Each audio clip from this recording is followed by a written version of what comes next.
1 iyul 2025-ci il bir vacib xəbəri diqqətinizə çatdırıram. Zəhmət olmasa, burada üstəgəl plus işarəsi var. Onu vurmaqla kanalımızı takip edin.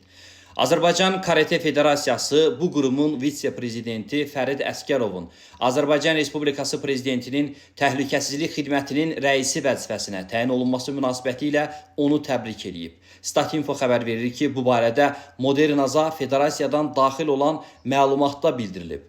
Məlumatda o da qeyd edilib ki, Prezident İlham Əliyevin müvafiq sərəncamı ilə Fərid Əsgərov general-mayor ali hərbi rütbəsinə layiq görülüb. Federasiya bu məsuliyyətli və şərəfli fəaliyyətində Fərid Əsgərova uğurlar arzulayıb. Xatırladaq ki, dəyərli izləyicilər, Prezidentin Təhlükəsizlik Xidmətinin keçmiş rəisi general-polkovnik Bəylər Əyyubov tutduğu vəzifədən azad edilərək Prezident katibliyinin rəisi vəzifəsinə təyin olunub.